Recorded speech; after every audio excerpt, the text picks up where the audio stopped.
For a little background, I got pregnant young and wasn't sure if I'd be able to support my baby.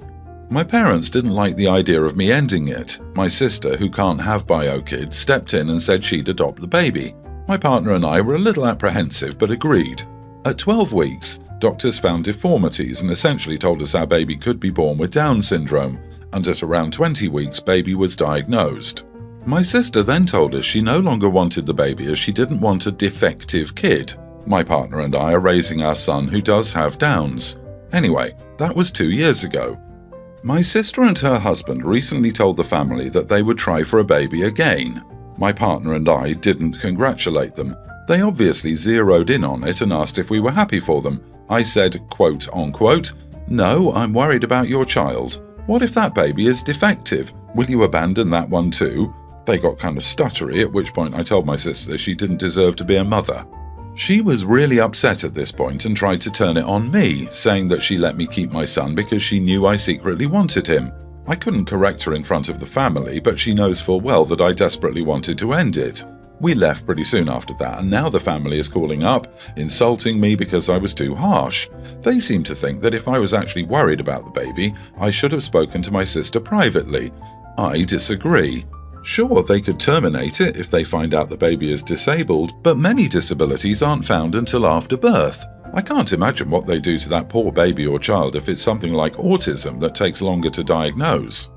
Quick edit. I was between my sister's house and my parents and occasionally foster care, but we'll ignore that for now. When I got pregnant, I was living with my parents. They told me if I had a termination, I would not be welcome back in their home. I told my sister and asked if I could move in with her. She said I could only move in if I kept the baby so she could have it. I agreed but wound up staying with my parents as I didn't want to live with the baby. When she backed out, I was going to get a procedure. My parents told me that they'd sell my dog for meat and burn my belongings if I do it. My sister then refused to let me move in with her because I had to face up to my mistakes. I then spent 3-ish weeks trying to find someone to adopt him. Everyone fell through. As someone who was in foster care, I will never ever put a child through that. I went to therapy to bond with my baby and we kept him. We lived with my sister for 3 months while my partner was getting money together to rent our own place. So there you go. That's how we got our baby, and I am very much attached to him now and will be keeping him. But still, they seem to all think I'm in the wrong. So am I the idiot? Not. She literally already abandoned a child. Not sure why anyone thinks she wouldn't do it again. Sounds like you need to give her another dose of reality besides the one you just gave her. If you had a formal agreement, I might consider making her reneging available to the agency if that baby is defective, but only if you feel really strongly about it because that'll cause a load more issues. And why do you even still talk to them? That's horrible. I try not to, but my grandfather is rich and I'm in the will. If I cut them off, I'll have to cut him off too, and who knows what they'll say to him. And kind of depending on that money to buy our own place so our son can have a better childhood. But I am very low contact. Everyone's the idiot here. Your sister is an idiot for referring to the baby as defective, but raising a child with disabilities, especially lifelong ones, is a lot to ask from someone. It can be a huge emotional, physical, and financial burden on someone. Just because she didn't feel equipped to adopt a child with Downs doesn't mean she'd be a horrible mother. You are the idiot. Abandoning this baby too? That's rich. Your resentment stems from the fact that you were forced to take responsibility for your mistake. You've accused your sister of abandoning your baby, which is, in fact, what you were trying to do. Her infertility isn't the same as your irresponsibility. I'm going to say no one sucks here. It's a tough situation. When the doctors found out about the baby's disability, it's the mother's choice if she wants to continue. You gave that choice to your sister when you made the agreement for her to adopt. She said no, she could not take care of a disabled child. You then took it on yourself to raise the baby. That is a wonderful choice of yours, but not everyone has what it takes to do that. My sister is disabled and is currently being cared for by the state because we couldn't take care of her. It's a very difficult situation. She never said she couldn't take care of a disabled child. She actually said she didn't want a defective baby. Let's not dress up her words. You realize OP really wanted to end the pregnancy, right? But sister talked her out of it, only changing her mind when OP is too far along, then tried to say she did OP a favor? Getting termination is taking responsibility, instead of having a kid someone really doesn't want. Instead, the sister made OP an unwilling parent. Nobody should be a reluctant parent. For a bit of background, my parents have 5 children, of which I'm the oldest. There's an 8-year age gap between my oldest brother and me, and they started popping my siblings out pretty frequently after he was born. My youngest sister is a toddler. My childhood was spent taking care of my siblings. I never went out with friends or dated cute boys because I was always too busy doing dinner, bed, and bath time for 4 children. When I got older, I signed permission slips and attended recitals and plays as a parent would. When I turned 18, I was made the official emergency contact. Even now, the youngest 2 call me mommy sometimes. About a year ago, my parents told us that they were expecting another baby. I was 21 and moved out, but I stayed at my parents' house to care for my siblings during lockdown while my parents worked their essential jobs. This is pretty awful, but I wasn't happy for them. I made it clear that I had no desire to raise any more children for them. I told them explicitly that they couldn't ask me for anything concerning this child because I was ready to start living my life. This past month, they've begun to call me on my days off and asking me if I could watch my new brother because they want to have nights off. I have declined every time. This weekend, when they called and asked, I hung up the phone. My family is annoyed, and they keep sending angry texts and messages saying that I'm being selfish and that I took it too far. I still don't feel bad, but I need to know, am I the idiot? Not. What they're doing is called parentification. They're the ones that are being selfish. They brought another child into the world. It's their responsibility to parent. You made it perfectly clear where your boundaries are. Stand firm. Enjoy your life. This is exactly right. The idiots are OP's parents. OP is not the selfish one. Their parents are, and they took it too far having children that they can't seem to be bothered to actually be parents. If they want nights off, they can take turns being the parent for a change. It's definitely not OP's responsibility. Not. They parentified you at a young age, robbed you of your own childhood, and are now so selfish they expect you to still raise their baby? Nope, nope, nope. If they have money to keep having babies, they can find the money for a sitter or stay home. That's life. Not. But OP, be prepared. Your siblings are going to turn on you. Your parents are refusing to do their jobs as parents. Since in their minds you won't fall in line, their next course of action is to make your brother, who I'm guessing is nearly adult, take care of the baby.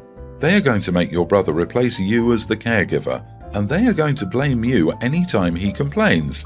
It's not fair, I can't go hang out with my friends. Well, it is OP's fault for abandoning us. I really do want to do XYZ. Well, we have to work, and someone has to take care of the baby since OP won't. These are the type of people who will blame you for everything that goes wrong from here out. My girlfriend and I have lived together since August 2019 in a rental condo. My income is $320,000 and hers is $37,000, and we split our monthly rent of $2,300 so that I pay $1,600 and she pays $700. I pay for our internet cost of $100 a month, and we have no shared utilities since the unit has heating and water included. My girlfriend works about 30 to 35 hours per week at a job that I got her through my connections, and I work between 60 and 100 hours per week working 2 jobs. As a side effect of this, she takes care of most household tasks and cooks most of our meals. She spends about 1.5 hours per day doing household chores and cooking. Now, I've recently purchased a condo with money that I pulled together during the last year or so. Sadly, global situation is keeping us at home, but let me save up a decent down payment.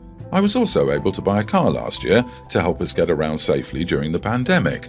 We also used that car to teach my girlfriend how to drive. The condo I bought was $970,000 and is in our city's most desirable neighborhood. And it's a 1,050 square foot 2-bedroom plus den 2-bathroom unit. It's a real upgrade from our current rental unit, which is about 750 square feet.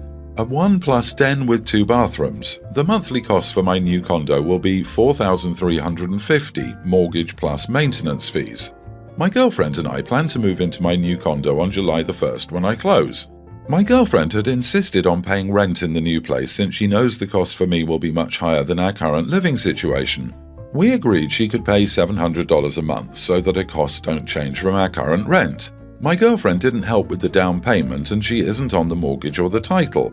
I had a family lawyer put together a cohabitation agreement to ensure that the condo would remain mine alone. My girlfriend is now saying that she thinks she deserves some equity in the property based on the rent that she would pay. It doesn't make sense to me. She pays rent now to our landlords and doesn't expect any ownership or equity, so why would I agree to give her equity in a condo that I own? Am I being an idiot here? Edit. She chooses not to get a better job with a higher income because her current job is very relaxed. She regularly watches movies or takes naps while she's on the clock for work, and so she doesn't want to get a different job that pays more because she's concerned she will actually have to work the hours that are expected. Not. I can't imagine demanding equity in something my partner was buying with his own money. That's not how rent works. If she's insisting on paying rent, it's rent. It's not her paying part of the mortgage. If, when you two get married, revisit it, of course, but holy crap. Not. As a single woman who owns a home and has dated guys who do not own property and guys that do not do this. That is your home. If anything were to happen to your relationship, that home should remain with you. You're not married. She did not and cannot put a vested interest into the home. Personally, the only way I would ever cohabitate or own property with someone else again is if everyone could put in the same amount, were married, or at least had everything down in writing. It's not to expect the relationship to fail, but to protect everyone involved. You have the most to lose if the relationship fails. I wouldn't think you're an idiot. If you were engaged, I'd probably have a slightly different opinion. However, instead of charging her rent, why don't you have her in charge of living expenses like cable, internet, water, heat and groceries? That way she isn't actually paying you to live at your place, but she does have financial responsibilities for her living arrangements. I guess it might be around $700 a month. I cannot imagine making $320,000 and expecting my partner, who makes $37,000, to pay rent like that. With OP saying she's doing all of the cooking and cleaning to the tune of 90 minutes a day, I think OP is overcharging her. 60 hours a month for a maid in a high cost of living area would cost $2,000. OP, you speak about her without a lot of respect, with a veiled level of disdain. You have seen what you would label red flags for yourself, which has led you down a road of cohabitation agreements that are legally binding. It didn't seem like you actually love her. I didn't see much in terms of positive things you had to say, and my guess is you don't want to marry her when you think about it, and you're waiting to see if that changes. It's not going to change. You are the idiot for stringing her along. Basically, my son is in first grade and his birthday is next week. We live in a small apartment, so I let him invite 5 friends. He was super excited and I sent out invites to the parents over social media. All was good. He and his friends were talking about it in class because they were obviously excited. His teacher overheard and sent me an email Monday afternoon basically telling me that the class rule for parties is similar to Valentine's, bringing treats, etc., in that you have to invite the entire class. I told her there's no way I'm hosting 25 kids in my small apartment, and she suggested I move the party to a nearby park instead. I told her there's no way I'm watching and feeding 25 children either, and that I'd never heard of this rule, and we certainly hadn't been invited to every other child's birthday party. She replied that it is indeed a rule even if others had skirted it, and if he didn't bring invitations for the whole class the next day, yesterday, he'd have to turn his behaviour card to double red and miss recess. So instead I took him out for the day, and we had a blast getting ice cream, getting a Happy Meal and picking out a small early birthday present. And I explained in a simple way why we were doing what we were doing. I told my husband, and while he agrees the rule is stupid, he basically called me an idiot for being so petty and having our son miss his education. Basically, he's telling me that my feelings are right, but that all I did was hurt my child instead. I'm worried he has a point. Am I the idiot? Not. I'm a teacher and some schools have this rule, but you didn't break it. You said you invited them over social media. All they were doing at school was talking about the party, not handing out invitations. It wasn't the teacher's place to say anything. And moving a kid on a behaviour chart to double red is not an appropriate consequence for not inviting the whole class. At all. That's just an abuse of power. Behavior systems like that should only be based on the child and their actions. Not anything to do with parents or outside of school activities. Absolutely ridiculous. Not. How can a school possibly dictate whom you invite into your own home? Is this a public school? I would pursue it with the principal, and if not, with the school board. If your child is penalised, I'd see a lawyer. Not. Your kid missing one day of school isn't hurting him. In fact, I give my kids a mental health day around their birthday every year. They play hooky, I take off work, and I do something fun with them one-on-one. It's a special tradition and they both cherish those days. So my girlfriend, 27 female, and I, 26 male, met through a mutual friend about a year ago, and she recently moved into my place. She's wanted to get out of her rental place for a while, and I've been excited for us to live together. She's been slowly unpacking and moving her stuff in, and yesterday I was kind of shocked to see her hang up a bunch of framed photographs of her with various boyfriends on the wall in the corner of the lounge room. I have a few photos of family hanging in there for the record, and I told her if she had any photos to hang, she could put them in there.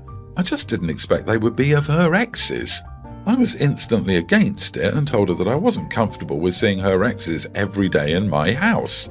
I knew she had a history of a few serious long-term partners, and I understand not deleting photos of exes, but hanging them up in front of your boyfriend feels off to me. She says that I'm just being insecure and that she's with me now and not her exes. She said that they're memories of happy times in her life. Most of them are on trips overseas or special occasions. And she feels like she should have every right to hang them up. She also said that if I had any ex-girlfriends, she wouldn't have a problem hanging up photos of them. She said she doesn't want to take them down and we haven't discussed it again yet. I still don't feel comfortable seeing them, but I'm also starting to feel a little guilty for the way I reacted, and that maybe I am just being jealous and insecure. I haven't brought it up again with her yet because I want to make sure my emotions are in check and I've had time to think about it. I still don't feel comfortable about it, but I can see her side of things, but I really don't want to see them every time I come home. How do I approach this with her? What is the actual? That is blatant disrespect. Yeah, no. You need to have this conversation ASAP and make it clear you're not tolerating that nonsense. Those pictures need to go somewhere else. Do it before she fully finishes unpacking and moving in. I don't think you want to squat her for the next year with pictures of her ex on the wall where if the cops are called, they tell you she has a legal right to be there and to have those pictures up. I'm sorry I'm laughing, but this whole situation is not right. Okay, I'm a female and I would never do this, nor would I be okay with my SO doing this in our house. I have an ex I share dog custody with and am still on friendly terms with. I have 0 pics of him and me or any of my exes on any walls. You mean to tell me she has no pics of these great trips without them in it, or she can't edit them out? No, this is an absolute no compromise for me. So tacky. Also, I've seen people have pictures with other people in them that they don't like or wasn't speaking with anymore, and they would literally just fold the pic to crop the person out, then put it in the frame and hang it. Sounds crazy, but a lot of people do it. I'm confused why that wasn't something she did, since it's mainly about their vacation and happy times. LOL. You are being disrespected in your own home, and you are here asking for advice? Okay. Tell her this is incredibly disrespectful to you and you don't think this move is a good idea anymore. Then help her pack her pictures away again and the rest of her stuff also. Remember this, people will treat you as you allow them to treat you. Let someone walk over you once and they will do it again and again, and if you protest at some point, they will be more upset than you. Take some advice and stop this now. If the relationship ends, then so be it, because I promise you that there is no future here.